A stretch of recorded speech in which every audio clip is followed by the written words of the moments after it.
Gauging his progress, his volume of reps, his conditioning level of playing in a game and playing consecutive reps and so forth, and seeing where he was at. He's getting more adjusted to the right side. There was things that he struggled with initially, and as things went on, he got back into the flow a little bit, but he's just building on that again this week with increasing the volume of his reps. You had to get some guys in the game last week for various reasons. How when you grade out their reps and how they did, what were your thoughts? Brett Kendrick is just like he's been practicing, has improved in the way that he's played. Austin Sanders struggled with some things with the defensive movement, with wanting him to play a lot faster than he needed to, and he realized that, and it was something that can't happen on a stage like that and a night like that. That you got to play fast, and there's times where there's a good and a bad. The good is that guys want to play perfect and play extremely well, and I tell them and I try to stress to them, you're not going to play the perfect game. Well, with that being said, playing perfect, guys tend to maybe slow down a little bit mentally, and that's exactly what he did, and he can't do that. He's got to turn it loose and, not so much be okay with making a mistake, but if it happens, snap and clear and move on. How are Marcus and Coleman coming along so far this week? They're progressing well.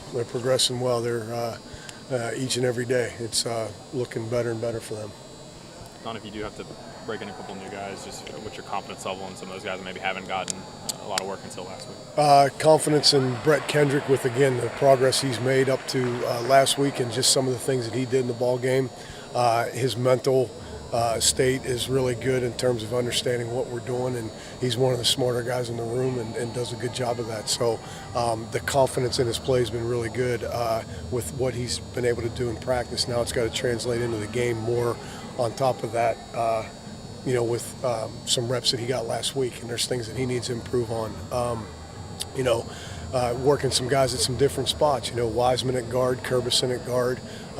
There's two guys there that have an understanding of the offense that are playing multiple positions, which you try to avoid that, but it's just the situation it is. But they're two guys that have been busting their tail that I believe will give us quality reps of what we need in the manner in which we need them. But the thing that's glaring for us is it's as Coach will talk about, is one or two guys away on a given play of being a good play, and it's a lack of the execution by us up front, and it's not an entire whole as a unit. It's just one or two guys, and that's what we're working towards, getting that cleaned up.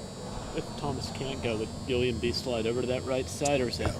Yeah, he's been working at the right spot, and that's what he's been, just like it was on Saturday. Is he healthy enough to go a full game if necessary with the knee, or he seemed confident? Yeah, he's I ask how he's feeling, and he tells me he's good to go. So he's just I don't know how he's doing it, but he's doing it. He's doing it a lot. I know how he's doing it with his heart and his mind. How he's really physically feeling, we'll probably know more when the season's done, but he's determined to play this year, and that speaks a lot for his character and exactly what's going on in the room. The results aren't what we want, but guys like that are guys that you enjoy coming to work and work with. Coach, have you ever experienced something like this in the middle of the season where you're having to replace two guys after 1 week and play with so many young guys to begin with, and then you go even younger? Yeah, no. Have not. I don't know. I feel like I've been living right. Something, I don't know what's going on, but when Marcus went down the game, I said, you got to be kidding me, right? Just in terms of that, because it hasn't been a year where something like this has happened. But hey, it is what the situation is, and we keep moving and we keep moving forward. And again, I say it, and I've been saying it for the last weeks. Jacob Gillum is playing with his situation with his knee.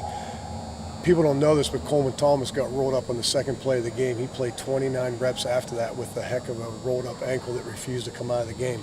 Given the fact that he's been playing and not playing extremely well, confidence has been asked about from different people, and there's guys that are busting their tail. And you know what? The results aren't what we want right now, but you know what, we're going to keep on chipping away, and it's a group that we're going to find a way somehow to keep working together and keep getting this thing right to where people want it, where we want it. With not too many tackle bodies, how do you manage who you want to find at tackle, especially with Gillian banged up? How do you kind of manage putting guards, tackles, and vice versa? The thing that's important is once you start the season, you got to have a plan of maybe not to this extreme, but if things were to happen.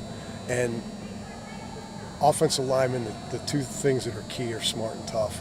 Being able to play multiple positions, being able now in the given time during the course of the week, how many times guys can play guard and center, center and guard, how many guys guard and tackle, how many can play left and right. There's a lot of stuff that goes on with that you try to avoid, but sometimes you have to. So there's guys that their plans have been in place of potentially having to play out at a spot if need be. That's been in the works. It's just the amount of workload you would like to have that you never necessarily get. Where is Dylan in the rotation? He's working in at guard, center and guard, just as he's been in the mix of things of what you would plan to be if something like this were to happen, as he can cross-train and play both center and guard, and really any one of the guards, but he's been working in at left guard. Thank you.